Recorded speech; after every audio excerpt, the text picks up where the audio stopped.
The great water lie. That's what we're going to get into. This is one of those topics that everyone knows is true. I used to push it on people when I was in my clinic. You need to drink 8 glasses of water a day. Today we're going to get into the background of where that actually came from. And somehow we completely neglected our body's communication to us, which is called thirst.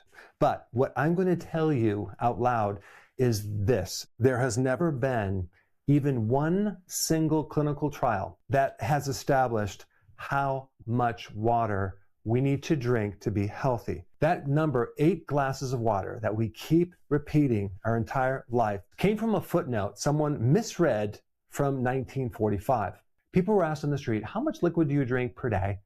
And based on that one survey, it came out to 8 glasses of water, and that has become our mantra. In 1945, the Food and Nutrition Board of the National Research Council published a set of dietary guidelines. And buried in this document was one short paragraph about water. It said this: a suitable allowance of water for adults is 2.5 liters per day.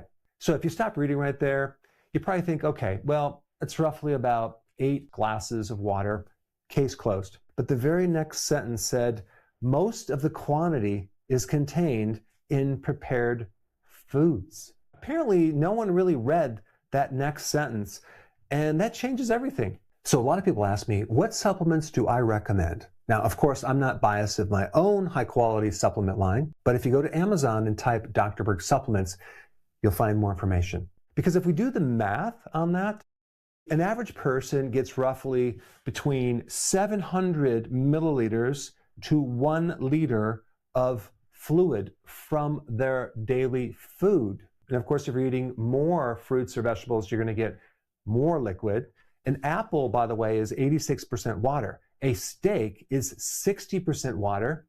A cucumber is 95% water. And on top of that, your body actually can make a certain amount of water. It's called metabolic water. We're possibly generating over 1 liter of fluid every single day. And of course, there's a lot of other variables that are never calculated in that. For example, how much someone weighs. So does a person of 300 pounds versus 100 pounds consume the same amount of liquid? Does the person that exercises 2 hours a day versus sedentary, do they consume the same amount of liquid? What about a person that consumes a bit more caffeinated beverages, which tends to create more of a diuretic effect? Do they consume the same amount? So this entire 8 glasses of water a day came from one key figure, Dr. Frederick Stare, who is the founding chairman of nutrition at Harvard University. And he did say you can include coffee and tea and milk and even beer. Then in 2002, a kidney specialist named Dr. Heinz Bolton did something nobody has ever bothered to do. He went looking for the actual clinical evidence, and he published a thorough review, and it was this: no scientific studies were found to support the 8 glasses per day rule. What he found was the surveys. I mean, it's really bizarre to me that the entire world is following this without really even knowing where it came from. And this happens with many different areas of health. I remember long ago doing a live show, and a nutritionist called in, and I was talking about this topic, and she just let me have it. She's like, you don't know what you're talking about. You are harming people, telling people that they don't need 8 glasses of water a day. And I never actually said that, but it was just amazing how programmed people are on this 8 glasses of water a day. Because what this 8 glasses of water a day turned into is you need to drink before you're thirsty. Because by the time you are dehydrated, it's too late. And there's a lot of nutritionists and even dietitians that'll tell you to drink a lot more than this a day, just to make sure you never get dehydrated. Even saying to drink a gallon of water a day, and I'm not kidding. When you get into this, well, everyone knows it's true, but then you can't really find out where this information came from. The bigger point I want to communicate is that our bodies have a built-in system to tell us when to drink, and it's called thirst. But apparently somewhere down the line, this whole thirst thing is kind of like, just ignore that. Don't even worry about that. You want to drink before you're thirsty. As soon as you start losing just a little bit of fluid, there is a hormone, it's called vasopressin, that will start telling your kidney to hold fluid. Our bodies are designed to adapt to situations where we don't have water. I mean, if you just take a look at our past environments, famine, drought, lack of food, lack of water. Our bodies have adapted to that. And now it's such a mismatch because we can drink just constantly all day long. The reason I don't like that is you're bypassing your body's sensation for thirst. Should we eat when we're not hungry to prevent starvation? Well, look where that's gotten us.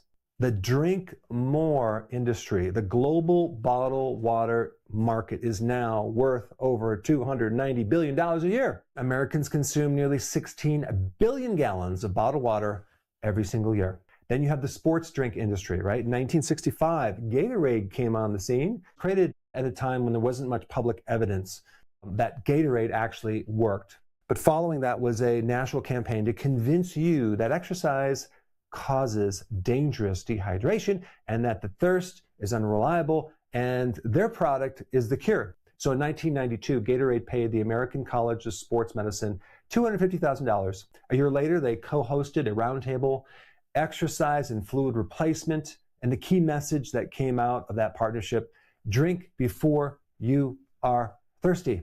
Now think about that for a second. The industry that sells beverages funded the guidelines that told you your own thirst can't be trusted. Researchers tracked down something called water turnover, which basically means the total amount of water cycling through a body per day. And they did this on 5,640 people, okay, across 26 countries, ages 8 to 96 years old, okay, using a very specific technology to detect water loss from your body. What was the result of water loss from urination, humidity? It ranged from 1 liter loss per day to a 6 liter loss of fluid per day. This is a massive range of water exiting your body. And 1 liter is like 4 or 5 cups of water, okay? And 6 liters is 6 times that. So the liquids people need are really dependent on your age, your body size, your climate, your physical activity, how much manual labor you're doing. Your body also gives you other clues that you need more water. If your urine is a little bit darker, that means it's too concentrated. You should probably drink some more water. If your urine is completely clear, okay, that means you're drinking too much water. And if it's clear, you're also losing and flushing out your electrolytes. You really need your urine to be a pale straw color. Now, I know some people are going to say, what about kidney stones? Shouldn't we drink a lot of water to prevent kidney stones? The best way to prevent kidney stones is to have enough magnesium in your body. That's the antidote to kidney stones. And of course, if you drink 2.5 liters a day, if you're prone to kidney stones, you'll keep your urine diluted enough to prevent kidney stones. But that's a whole different topic. So a lot of people ask me, what supplements do I recommend? Now, of course, I'm not biased of my own high-quality supplement line, but if you go to Amazon and type Dr. Berg supplements, you'll find more information. But here's my bigger point about this whole topic. It's a condition called hyponatremia. What is that? Low sodium in your blood. And this is way more dangerous than any type of dehydration situation. In 2007, a 28-year-old mother of 3 named Jennifer Strange entered a radio contest in Sacramento. She drank nearly 2 gallons in 3 hours, and a listener called in to warn the station that she could die from water intoxication. Jennifer died the same day. In 2005, a study from Boston Marathon found that 13% of finishers had hyponatremia. Researchers now show that every year more athletes are injured from overhydration than dehydration. I want to just touch on the quality of water that people drink as well. In city water, they use chlorine and other chemicals. In fact, there are over 600 chemical byproducts in city water, unfortunately. But the EPA only regulates 9. So you absolutely, positively must get some type of water filter if you have city water, and do not drink just regular tap water. Then you have water softeners, right, where they're taking out calcium and magnesium out of the hard water, like well water, which, by the way, they found that people that drink well water or spring water that has more magnesium in it, it lowers your risk of heart attacks. But soft water doesn't do that. In fact, long ago, we got a lot of our magnesium from the hard water, from the streams and from wells and things like that. So I am not against water. I am against forcing yourself to drink water when you're not thirsty. So a lot of people ask me, what supplements do I recommend? Now, of course, I'm not biased of my own high-quality supplement line, but if you go to Amazon and type Dr. Berg supplements, you'll find more information.